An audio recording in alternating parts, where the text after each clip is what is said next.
Hello and welcome everyone. It is time to enter the Kumite. Remember, this is not a sport. You don't play fight. What's up, fight fans? Today we are joined by Samuel, the Sandman James. He just came off of a first round submission win over Zach Alm at XKO May 7th, Texas Live. Samuel, thanks for coming on the show, man. Hey, thanks for having me, man. I appreciate it. Hell yeah. So your nickname, Samuel the Sandman James, rolls right off the tongue. It's smooth as hell. Where did that nickname come from? What inspired it? Tell us more about it. I kind of was a childhood nickname and came from some friends of mine. I was always fighting, man, and it was actually Sam Man. My name is actually Samuel, so they just started calling me Sam Man because I always had a man-like approach to things, you know. So I was fighting a lot and putting people to sleep. Sandman. Yeah. The Sandman. Okay, putting people to sleep. That makes sense. That makes more sense. So I believe you're a combat veteran, right? From the Army? Sir. Yeah. Do you feel like that experience has shaped you in any kind of way to become the fighter that you are today? Definitely. I feel like it definitely made me more ready, more ready to step into these big moments. I think I haven't had like really big moments, but it's just a big thing to be able to get under the lights and go perform, and I think my experience in the military definitely gave me the wherewithal and the discipline to get through training camp and make it to the fight and perform to the best of my ability. It's definitely helped me out a lot. Yeah, so the discipline with, like, I've had higher stakes. Yeah, like, for sure. Fighting is high stakes, but I've had even higher stakes. Like, right. I'm not afraid to step in there and right. fight in the cage, be locked in the cage with someone. Definitely. So we have a saying here at Enter the Kumite: this is not a sport. You don't play fight. What are your thoughts on that? And do you view MMA as a sport, or do you see it as something maybe more than that? Yeah, I mean, I view it as a sport. I think it's a combat sport. You know what I mean? Granted, it happens very rare, but you can get seriously hurt in there. A blow to the back of the head can mess you up for life. You know what I mean? You could easily get hurt really bad. Especially if you go in there playing, you go in there cocky. And so it's not something to play with. I like that saying, but I don't take that approach to it. Like, I don't have to get in there in the cage and act like I have to kill my opponent. You know what I mean? Because, I know it's not that. You know what I'm saying? It is a sport. At the end of the day, there's a guy in there, there's a ref in there, to stop it. And so, like with Zach Alm, I was choking him, and the ref, he didn't see when Zach first started tapping. So I had to hold on to that choke a little bit longer. He could have went to sleep, and so luckily, I told him, hey, man, he's tapping. So he got him up out of there. So. Yeah. So what kind of mentality do you go in there with? Is this the mentality of war? Or is this a mentality of, you're trying to keep a level head? This is a competition. Yeah. Well, I think, yeah, man, it's definitely war in a sense. You know what I mean? It's that one-on-one combat feel. I do get into that war mindset, but at no point do I step out of reality. Like I said, I'm not going in there to like end this guy's life. You know what I mean? Zach Alm he's got a family and stuff like that. My opponents, they have families. We're all just guys trying to make our money, and grow our self-image and everything like that. So, but it's definitely a war mindset, like, I go in there and I look to get my opponent out of there. I don't look to get a decision. I don't look to, I want the ref to pull me off that dude. So which martial arts was it that initially tickled your fancy? Oh yeah. So, it was kickboxing. Well, Muay Thai really. To be honest, man, so I went into a gym and I wanted to do jujitsu, and I got pieced up because they didn't have jiu-jitsu that day. They had kickboxing. So I ended up doing kickboxing, and I got pieced up, and I was like, all right, this is what I need to be doing. And I remember I went home and I studied. I was like on YouTube studying like about Muay Thai and kickboxing and stuff like that. And then, yeah, it's just my imagination went crazy, and I was back in the gym the next day. Yeah, after getting pieced up. Definitely. Yeah, it definitely gives you a certain kind of drive because you're like, man, all these, just people I would have been walking by on the street. It comes to find out, like, man, they could have beat my ass. I don't like that. After I got out of the military, I had more time on my hand to do stuff rather than just lift weights. And like, I ain't gonna lie, man. You get out of the military, you come from, I've been Iraq and Afghanistan. You think you can handle yourself. You know what I'm saying? So you go into a gym with trained fighters, and it's a different feeling. It's humbling, and I definitely got humbled. And I'm all about taking the hard route. I think that's the way to success, and that's the approach I take to my training. You know what I mean? I look to learn.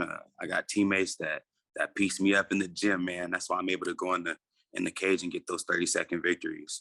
Yeah. Yeah, I fight dudes tougher than you every day. This is the easy one. Training and doing all the sparring, that was the hard one. Do they teach any martial arts in the military or? Yeah. So it really is, it's a mixture. It is a mixed martial arts type of thing. There's a lot more ground game involved.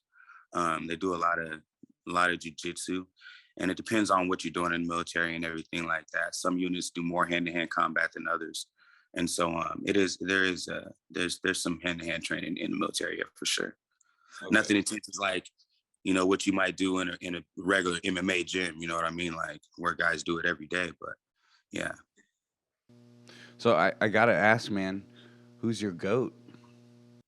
My GOAT. Is it too subjective? My GOAT is Mike Tyson, bro. I hope that's not like, I don't know, that's my era. Like, you know what I mean? Like, I love Mike Tyson. You know what I mean? Like, when I was a kid, I remember being a kid and and seeing the Holyfield fight. And the whole time, I was like with Mike, like, man, like I knew as a kid that Holyfield was headbutting Mike Tyson. You know what I mean? And that was my opinion about the fight forever. And, just watching Mike Tyson and the way he moved and studying Mike Tyson. And I feel like, he was just a savage assassin, man. I love the way that he did everything. And the fact that he was a smaller heavyweight. He was small. Smaller guy. Yeah, I'm always a smaller guy. Like I said, back in the day, fighting in the streets a lot, I was always a smaller guy. So, Tyson was my guy. I loved his vicious, his savagery, that was my shit. Mike Tyson, Iron Mike Tyson. Yeah, that man is a savage, and he had people 6'4", 6'5", just terrified of him. I gotta say, my GOAT's probably Anderson Silva. He moved on to boxing now too, so now he's getting some boxing wins in there.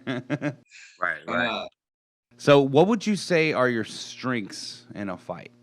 What's something you could lean on if need be? I feel like my ability to adapt is one of my biggest strengths. I feel like I'm one of the fighters that I feel like I'm 60% everywhere. You know what I mean? I'm not like a straight striker. I'm not a BJJ guy. I'm not just a wrestler.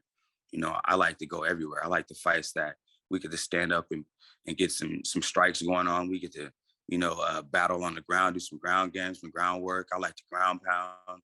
I like throwing elbows. I like it all. You know what I'm saying? I want to do whatever I can to, make my opponent quit, and get them out of there. You know what I'm saying? So I like it all. Did you come into MMA with the idea of MMA, so you didn't like transfer over from one particular discipline? Exactly, yeah. So I came in with the idea of just MMA. Like when I decided to actually compete, it was like I want to do MMA. I felt like that was the best thing, to be the most dangerous guy. You want to be the most dangerous guy, you got to study everywhere. You can't just be a striker. You got to know how to go on the ground, because when you go on the ground and all you know how to do is punch, you can't punch no more. You can't punch with no legs. And so for me, like it was all about, trying to be the baddest guy in the room. And in order to do that, you got to know it all. It's usually the guy that knows one discipline, he's going to get beat somewhere. So yeah, and you're obviously a very intelligent person. I was definitely creeping on your Instagram wall there. No, I was going down your Instagram wall and I was like, man, I really fucking like this guy. Yeah, combat veteran, like he's got a good head on his shoulders. He obviously trains hard as hell, and yeah, I think looking back at some of the stuff, I think your fight IQ is definitely one of your strongest traits going into things. That's all we preach, fight IQ, study the game. And you train with Lamb 4, right? Yeah, so I train with Lamb 4 and CD Powertrain. CD Powertrain is my head coach. And Coach Duran Lamb has been one of my biggest supporters throughout this journey so far because, I'm new to Texas. I've been out here for a year. And ever since I got out here, Coach D and Coach Suge have been really taking care of me and really helping me hone into the fighter that I believe I can be. They both just show that they believe in me so much. And so, I've been just, trying to just buckle down and stay focused on training, and after every fight, I'm just, trying to get right back in the gym and just continue to improve to just, prove everybody right. You know what I mean? There's a lot of people that believe in me. That's what it's all about for me. Lamb, man, those guys got something real special going on over there. Very positive, very motivating. But so tell me a little bit more about that experience with this gym, and what do you think that they bring to the table that's special and unique to them? That's a great question, man. So when let me say, like, when my amateur career, I moved around a lot. I was getting out of the military and I was trying to get my life together, and I was moving around a lot. I was state to state. And so I haven't really had like a set home gym and like a gym that I'm at. And Lamb 4 has definitely provided that for me, Everybody there is super supportive. Everybody there is talented.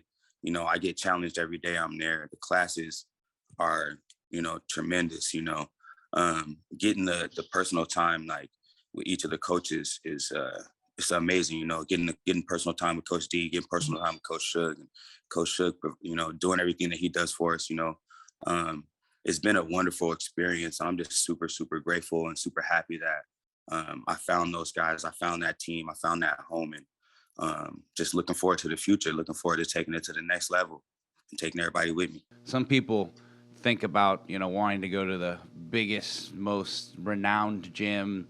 And it's like, I think it's more important to have a gym that, you're, for one, comfortable with, but for two, is always pushing your limits, But you got to have that synergy really as a coach and as a fighter.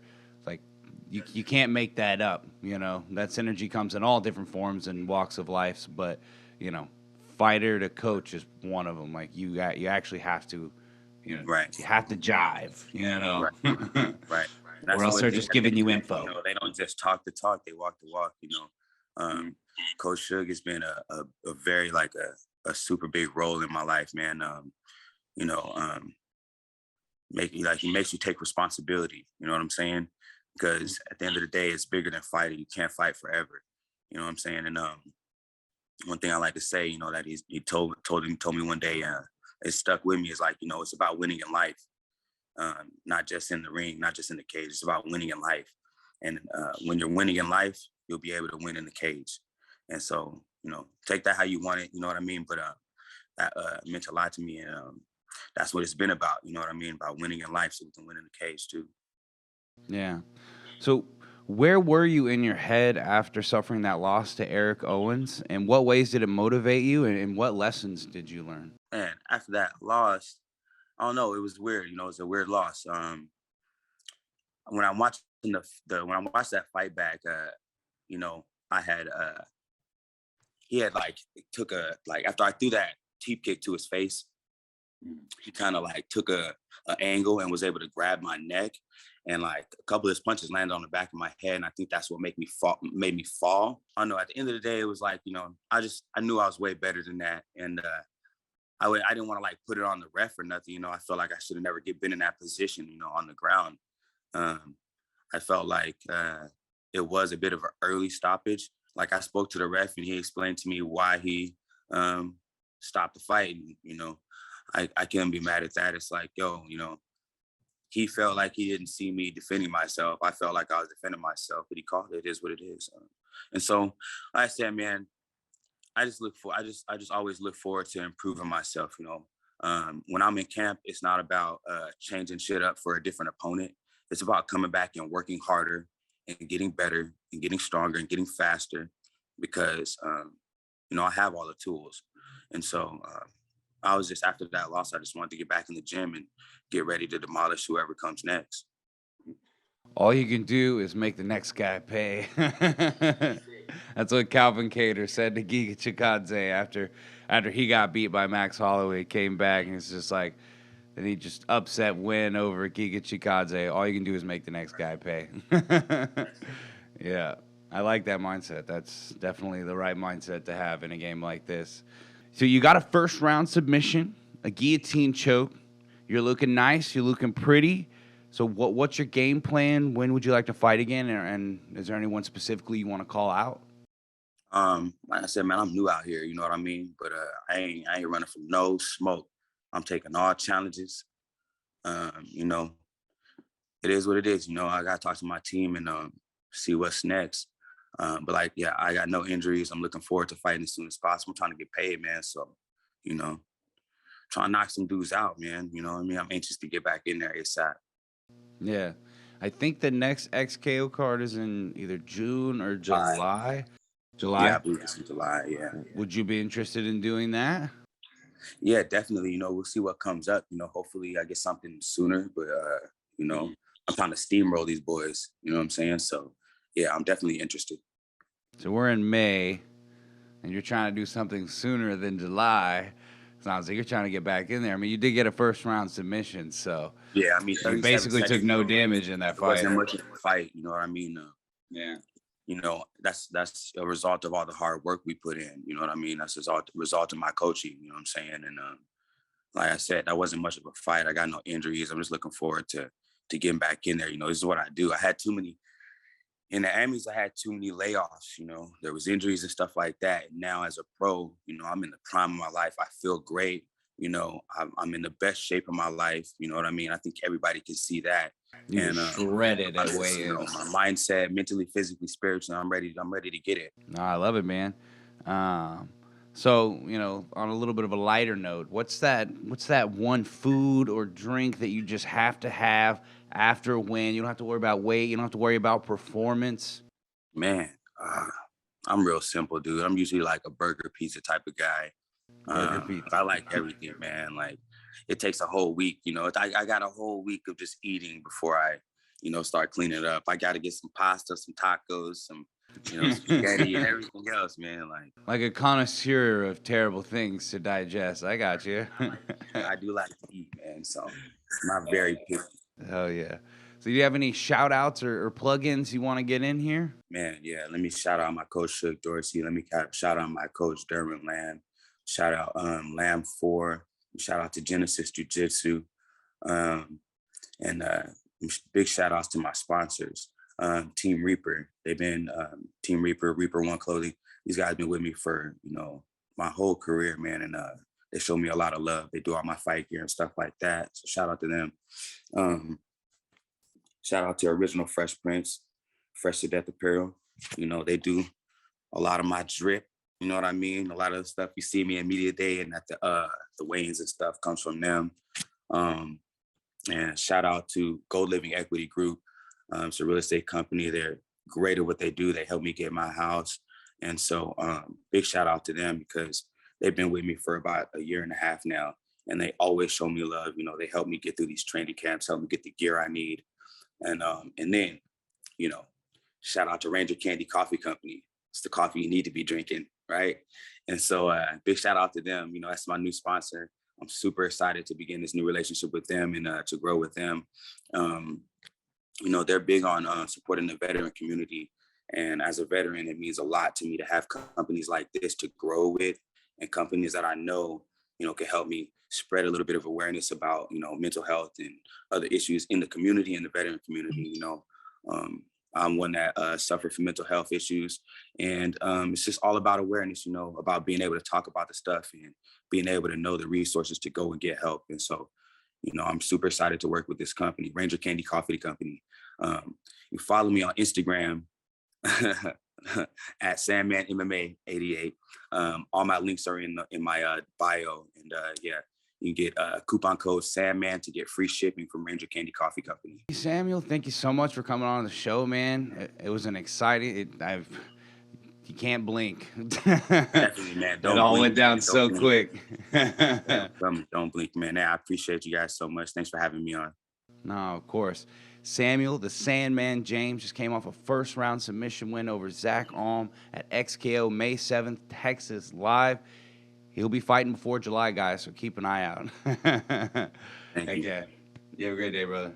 All right. Thank you. See you soon. Have a good one. With that, I'll go ahead and wrap things up. If you like the content we're providing, make sure to like, share, and subscribe. You can also follow us on Instagram and Facebook, and you can even follow me personally on Twitter. Remember, this is not a sport.